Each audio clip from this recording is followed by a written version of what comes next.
Olá, bom dia, amigos e amigas aqui do canal Dica de Hoje. Hoje, sábado, dia que a gente fala um pouco mais sobre macroeconomia, e nesse dia de hoje aqui eu vou trazer para vocês algo que tem me deixado um pouco receoso, com certo medo também, e com uma certa lembrança de mais ou menos 10 anos atrás, ali ainda no começo para o meio do governo Dilma, mais ou menos, tá?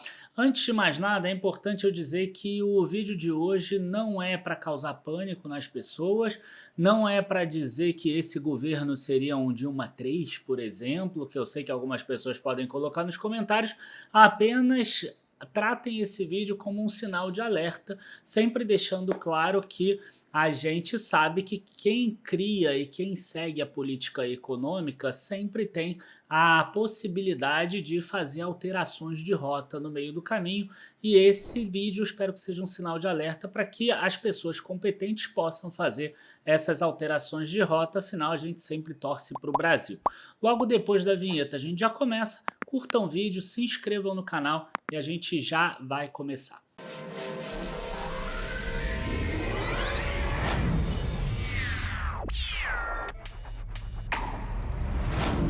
Bom, pessoal, vamos começar esse vídeo de hoje com uma partezinha, na verdade um gráfico do nosso relatório que eu fiz para os assinantes da carteira Dicas Small Caps, né? Então, eu vou mostrar esse gráfico daqui, tá? E eu vou tentar deixar ele um pouco maior aqui, mas o que importa aqui é que esse é o gráfico de juros, tá? Mas não o juro da Selic, é o juro futuro com vencimento no dia 1º de janeiro de 2031. Então, o que aconteceu foi o seguinte, ao longo desse período. A gente primeiro teve em novembro e dezembro uma queda forte dos juros e era um cenário de otimismo. A gente, inclusive, precificou a bolsa para esse ano, continuando tudo normal, ali a 160 mil, 150 mil pontos, com um cenário muito favorável, puxado também pelo exterior. A gente teve aqui, ó, uma correção que eu acho que é normal, tá? E a gente viu isso na taxa de juros dos Estados Unidos também. Depois a gente pode mostrar aqui o gráfico da taxa de juros dos Estados Unidos.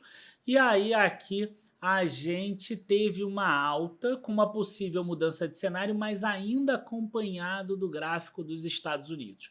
E esses últimos 2 meses aqui, quando eu fiz o vídeo ali de 2 semanas atrás falando que era uma mudança de cenário, a gente estava já vendo esse descolamento, né? Então agora eu vou mostrar para vocês a taxa de juro aqui dos Estados Unidos, mais ou menos do mesmo período do juro de 30 anos dos Estados Unidos, que é o mais longo que tem lá, assim como esse 2031 é um dos mais longos que tem aqui. Então a gente tem aqui o seguinte, a gente teve aqui a mesma coisa, ó, período de novembro e dezembro, uma queda forte, teve o mercado gostando desse movimento, né? Todas as bolsas do mundo se valorizando. A gente teve aqui até março, mais ou menos, aquele cenário de correção que seria super normal para uma nova queda aqui, né? Pelo menos era isso que o mercado esperava, tanto do Brasil quanto dos Estados Unidos. O Brasil estava num movimento muito similar, então não tinha receio nenhum aqui nesse momento. Aí vieram dados ruins dos Estados Unidos e a gente viu uma alta aqui com uma possível mudança de cenário. A gente até chegou a falar de um cenário mais difícil, né? Aquele cenário que a taxa de juros fica alta por mais tempo, que tinha um nome bonito em inglês, e etc, e etc.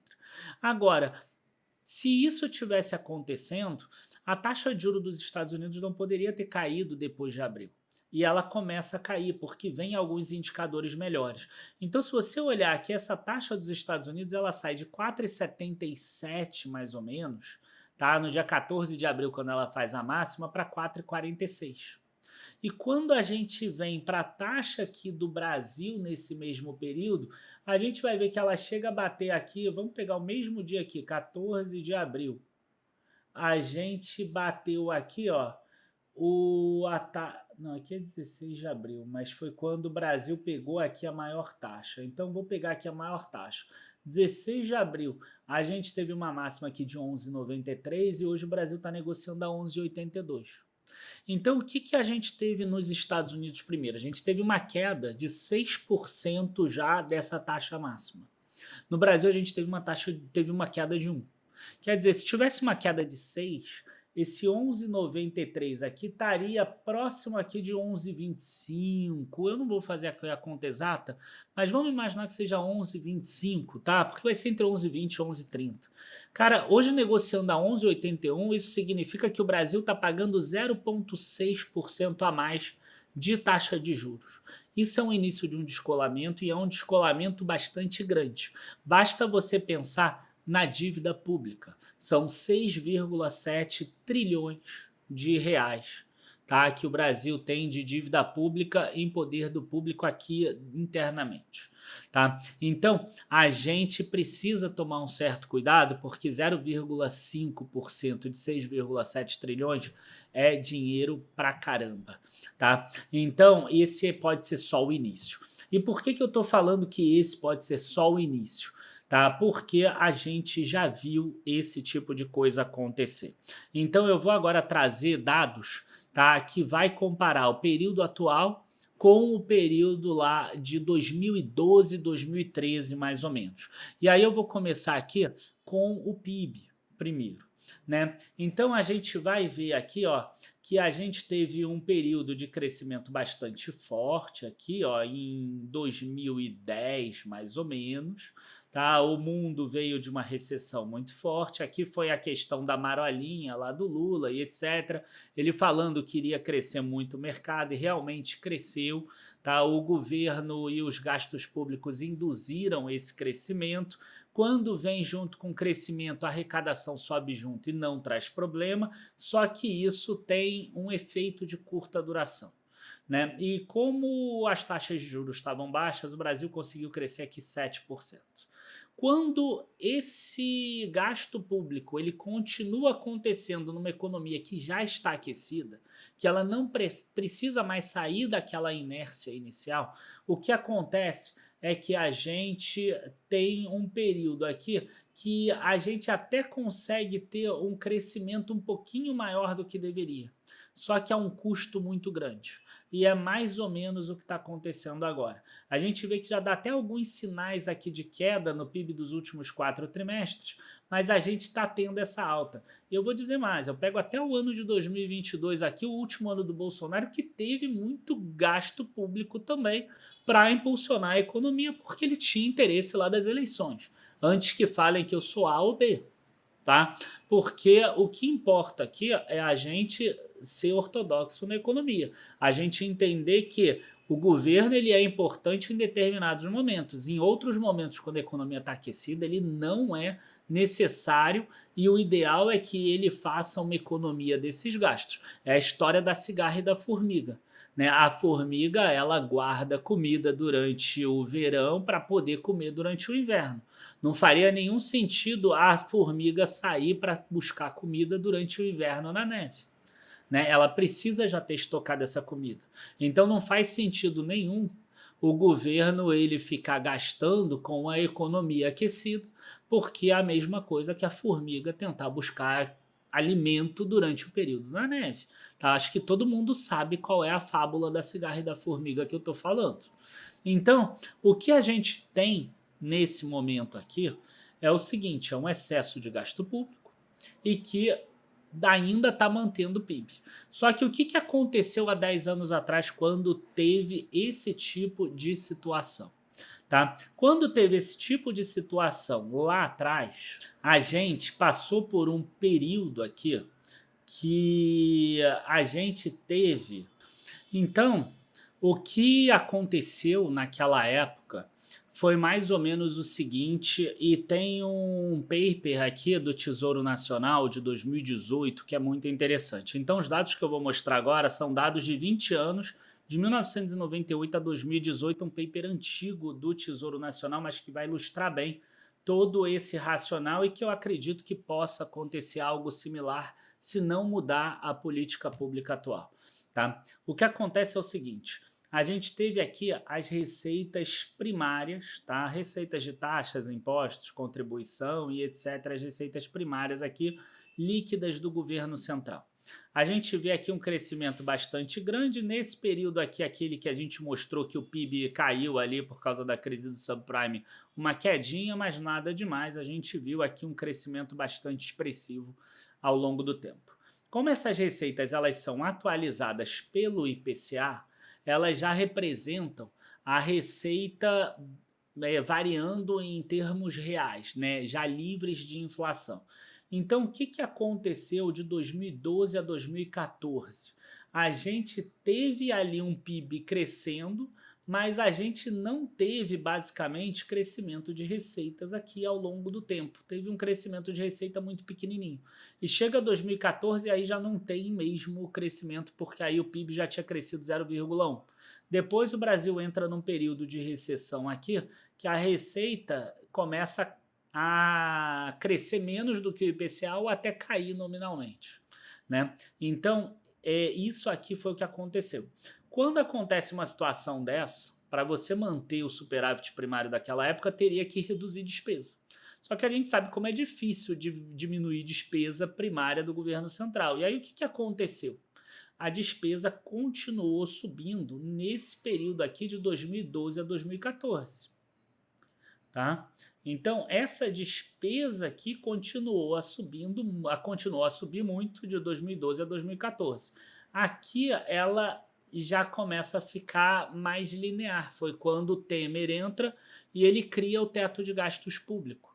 Então você vê que a despesa, a regra era ela não subir acima do IPCA. Então a ideia era ela ficar uma linha reta aqui até que a receita alcançasse ela, né? E a gente tem aqui um gráfico que junta as duas, né? Então, qual era a ideia do governo? A ideia do governo era essa receita ia subir ao longo do tempo, essa despesa ia ficar parada, em algum ponto no futuro a gente voltaria a ter superávit primário, igual a gente tinha aqui, ó, todo período que o Brasil cresce e que a gente fala tanto que bolsa é para longo prazo, ó, o Brasil estava crescendo, a gente tinha superávit primário. Tá? Então não é uma coisa nova, é uma coisa que passou pelo Fernando Henrique, passou pelo Lula, passou até pelo início da Dilma. Tá? Então não é uma coisa que tem partido, é uma questão que é igual à economia da nossa casa, cara. Eu sei que as pessoas não gostam que eu fale isso, porque a economia de um país é diferente, porque o país pode emitir moeda, mas a pessoa física entende isso muito bem. Né? Se você ganha X e você gasta menos do que X, cara, sobra dinheiro.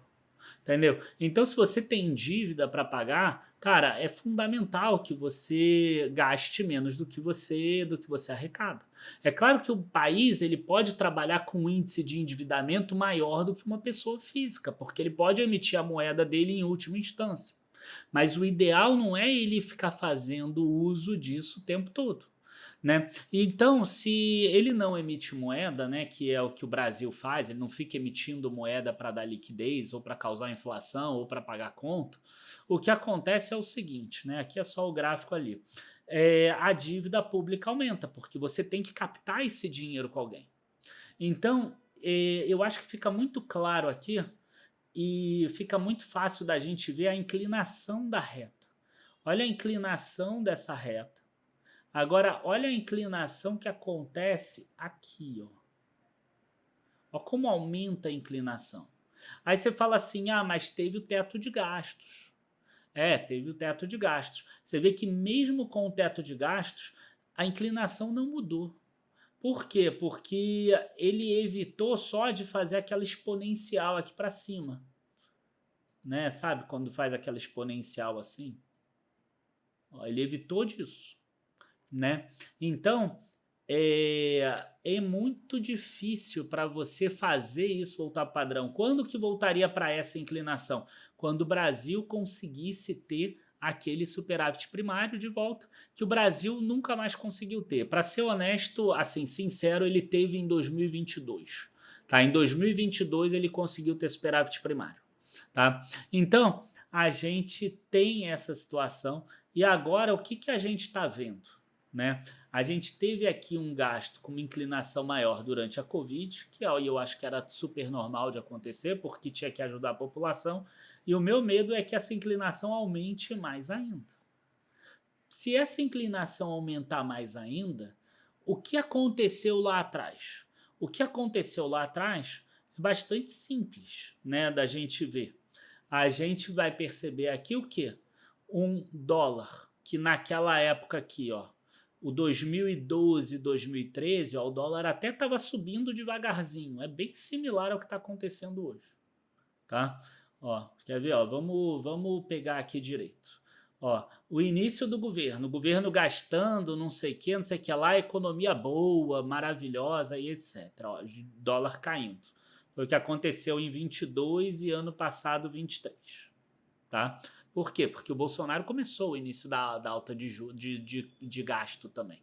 O Lula, ele intensificou isso, tá?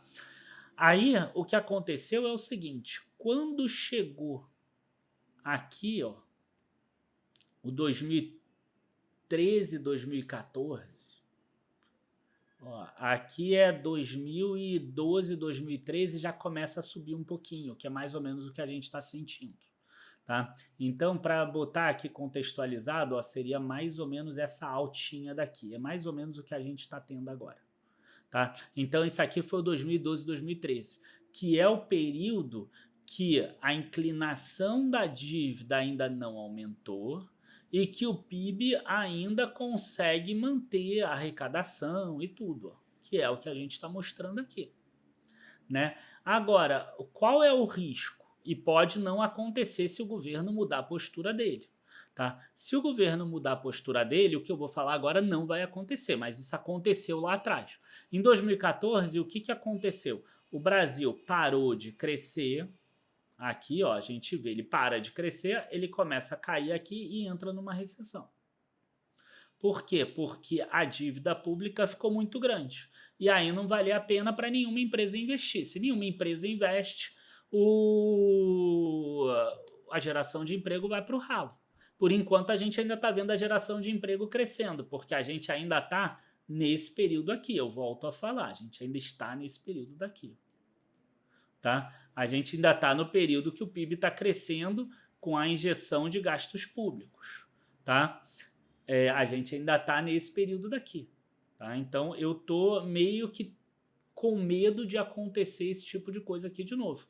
Porque se a gente tiver uma taxa de juro que seja muito alta, por causa de uma política fiscal que está ruim, não tem jeito, a taxa de juro não vai cair e o investidor ele não vai querer fazer investimento nenhum, ele vai preferir botar na renda fixa. Entendeu? Aí as pessoas elas entendem isso errado. Né? Então tem que cair na marra a taxa de juros. Não, se fizer isso, vai dar ruim. Por quê? Porque isso já foi tentado fazer lá atrás. Tá? Eu tinha até um gráfico aqui da própria Selic aqui que eu não vou achar agora. Tá aqui.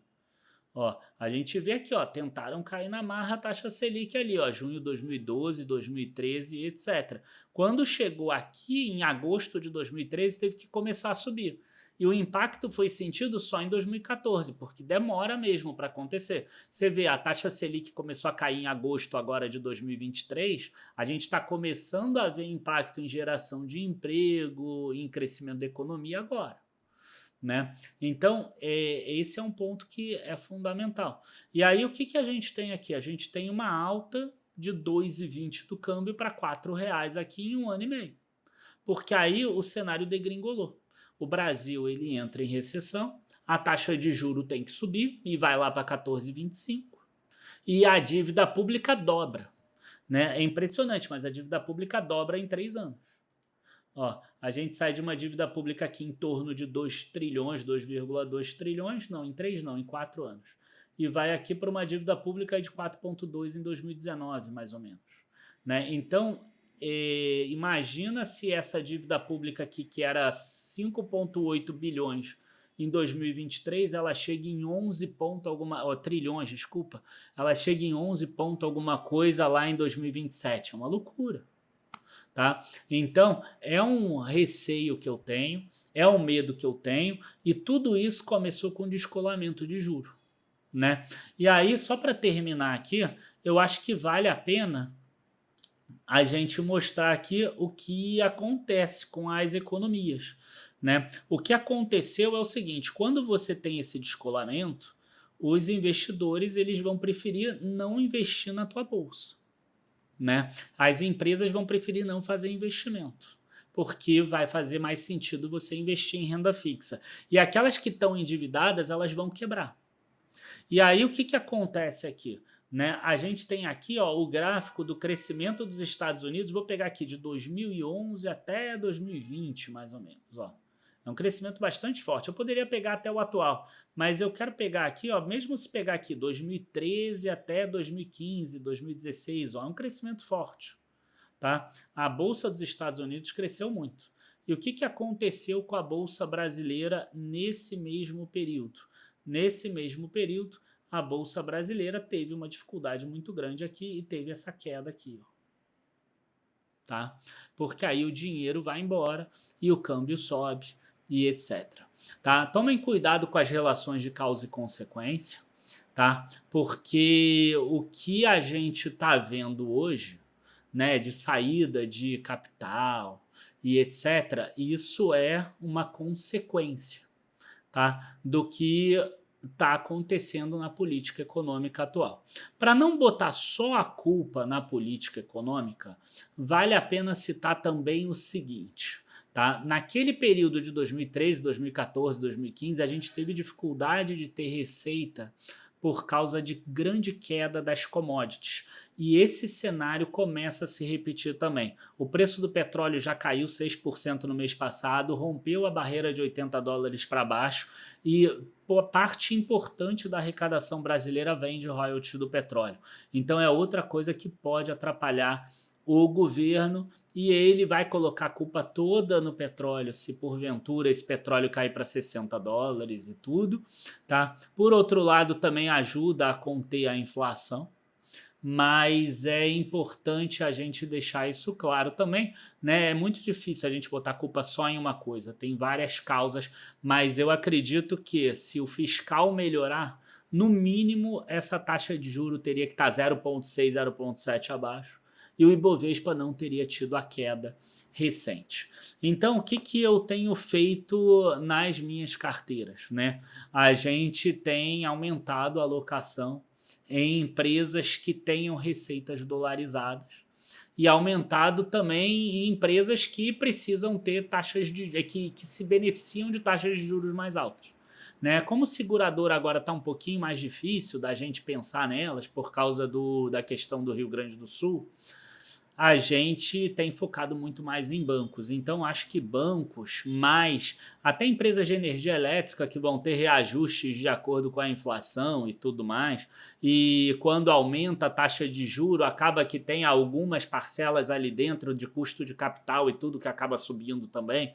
Então, energia elétrica, saneamento, commodities, financeira, e daqui a um tempinho, seguradoras também, pode até ser já hoje também, se você vai aportar várias vezes, faz muito sentido. Tá? Então, empresas de commodities que sejam dolarizadas, evitando aí algumas que possam ter queda muito forte. Buscar aquelas que já a commodity em si já tenha caído bastante. Bom, pessoal, abraços, bons investimentos. Como eu volto a falar, esse vídeo não é para causar pânico, tá? Ele é muito mais para um alerta. Eu gostaria muito que fosse um alerta para o governo, para que o governo mudasse um pouco a política. Eu entendo que essa política atual desse governo não vai ser igual à do outro. Eu acho importante, inclusive, que tenha essa dualidade, que nem todos pensem iguais. Vocês sabem como eu falava ali em 2023, em 2022 também, mas tem uma hora que você não pode esticar tanto a corda. Né? Porque aí você entra numa linha muito tênue de trazer problema, inclusive, para as gerações futuras. Tá? Então, ok, vai se gastar um pouco mais, mas não pode sair tudo da arrecadação só. Você não pode forçar tanto o empresariado também. Você não pode ficar criando taxas novas o tempo todo, porque você cria insegurança jurídica. Né, isso tudo complica muito a situação. Né? O empresário hoje ele vai investir, ele não sabe qual vai ser o imposto daqui a 1 ano, 2 anos, porque está tudo mudando. Né? Então é complicado. Não dá para ser dessa forma. E a gente vê que não está tendo redução de gasto em nada, redução de custo em nada. Isso parece que é palavra proibida ali dentro do governo. Então, o único movimento nessa direção, talvez, de eu quero fazer uma reforma de um lado que vai aumentar imposto, por outro lado, eu vou economizar nisso, nisso e nisso, já vai trazer um bom viés para o mercado. E aí já muda a perspectiva de novo. Né? Em pouco tempo você consegue mudar a perspectiva. A gente vê lá na Argentina, ela ainda está uma porcaria, a economia ainda está ruim, mas a perspectiva do mercado com relação à Argentina já mudou completamente. Assim como no México agora, a perspectiva mudou completamente também em um dia, por causa da eleição lá da primeira presidente do México, mulher. Então, a perspectiva de mercado pode mudar muito rápido. Eu realmente espero que seja um alerta, espero que a gente não viva de novo outro cenário de estagflação, que foi aquele período lá que a economia estava estagnada, a inflação subiu, a taxa de juros teve que subir, mas é aquela coisa, né? Se o câmbio sair de R$ 5 para 7, para 8, para 9, cara, vai ter inflação junto, é impossível não ter inflação. Entendeu? Então a gente torce pelo Brasil, a gente tem exposição principalmente em Bolsa Brasileira, como eu falei no vídeo de quarta-feira, mas a gente está acompanhando o mercado ao longo do tempo. Né? A gente está fazendo esse acompanhamento de mercado e é claro que a gente está de olho nessas movimentações que acontecem. A perspectiva atual realmente não é boa. Abraços, bons investimentos e até a próxima. Tchau, tchau, pessoal.